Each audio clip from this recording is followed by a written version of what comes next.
2024 সালে যেমন অনেক কিছু হারিয়েছি তেমন পেয়েছি অনেক কিছু। আসসালামু আলাইকুম সবাইকে জানাই নতুন বছরের অনেক অনেক শুভেচ্ছা। নতুন বছরটা সবার অনেক আনন্দে কাটুক, অনেক ভালো কাটুক, সবাই পরিবার পরিজন নিয়ে অনেক বেশি খুশি থাকেন, অনেক বেশি ভালো থাকেন, সেটাই প্রত্যাশা। নতুন বছরে নতুন নতুন স্বপ্ন নিয়ে প্রথম পথ চলা শুরু করলাম, আর এই নতুন বছরের প্রথম দিনে কি কি করলাম সেটাই তোমাদের সাথে আজকে শেয়ার করব। দিনের শুরুটা করলাম টিএসসি 1 কাপ মাল্টা চা দিয়ে। যখনই আমি টিএসসিতে যাই আমি চেষ্টা করি এই চাটা খাওয়ার। তারপর রওনা দিলাম রেজিস্টার বিল্ডিং এর দিকে, কারণ আমাদের লাস্ট সেমিস্টারে ফর্ম ফিল আপের ডেট অলরেডি দিয়ে দিয়েছে। কি আর করার, মন খারাপ করতে করতে রেজিস্টার বিল্ডিং এর দিকে যাচ্ছিলাম আর দুইজন মিলে গল্প করছিলাম। যেহেতু আমার একাডেমিক লাইফ একদম শেষ পর্যায়ে, অনেক বেশি মন খারাপ লাগছিল সেটা ভেবে। চাইলেও আর সময় সুযোগ করে এই মল চত্বরে হাঁটা হবে না, একসাথে গল্প করা হবে না, রেজিস্টার বিল্ডিং ডিপার্টমেন্ট কোথাও আসলে যাওয়া হবে না একসাথে।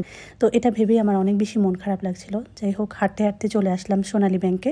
সকালবেলায় হওয়ার ভিড়টা তেমন একটা ছিল না, খুব দ্রুতই কাজ শেষ করে ফেললাম। তারপর দুইজন মিলে অনেক বেশি হাসাহাসি করতেছিলাম যে বছরের প্রথম দিনই রেজিস্টার বিল্ডিং এ দৌড়াদৌড়ি করা লাগতেছে ফর্ম ফিল আপের জন্য। ইউনিভার্সিটির মোটামুটি সবার কাছে ওইটা একটা আতঙ্কের জায়গা, যেখানে গেলে আপনাকে অবশ্যই একবার হলেও শুনতে হবে লাঞ্চের পরে আসুন। যাই হোক, হাতের সব কাজ শেষ করে একটু রিফ্রেশমেন্টের জন্য চা খাচ্ছিলাম। তারপর চলে গেলাম ডিপার্টমেন্টের দিকে। ডিপার্টমেন্টে আমাদের দুপুরের দিকে ক্লাস থাকে, তো ক্লাস অ্যাটেন্ড করলাম। আর ক্লাসে যেও একই মন খারাপ হলো। স্যার আমাদের আবারও স্মরণ করিয়ে দিল যে আর কয়েকটা দিনই আছে, তারপর আর এরকম ক্লাসরুমে বসা হবে না। তারপর ক্লাস শেষ করে একটু চলে গেছিলাম দোয়েল চত্বরে কেনাকাটা করতে। দোয়েল চত্বরে এই দোকানগুলো আমার কাছে অনেক বেশি ভালো লাগে, বিশেষ করে মাটির জিনিসগুলো আমার কাছে খুবই ভালো লাগে। আমি সময় পেলেই দোয়েল চত্বর যে এই টুকটাক জিনিসগুলো ঘরের জন্য নিয়ে আসি, কারণ ঘর গুছানোর সব জিনিসই দোয়েল চত্বরে পাওয়া যায়। অনেক রিজনেবল প্রাইসে অনেক সুন্দর সুন্দর প্রোডাক্ট এখান থেকে পারচেস করা যায়। তোমরা যদি চাও তাহলে এই ব্লগটাও আমি শেয়ার করতে পারি। যদি চাও তাহলে অবশ্যই কমেন্টে জানাতে পারো, তাহলে আমি প্রোডাক্টের সকল কিছুর দাম বলে এবং তোমরা কিভাবে আসতে পারো দোয়েল চত্বরে সেটাও বলে দেব। তো তারপরে দিনের শেষে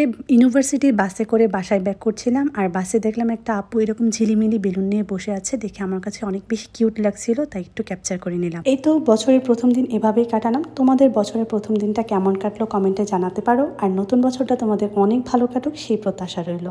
আল্লাহ হাফেজ।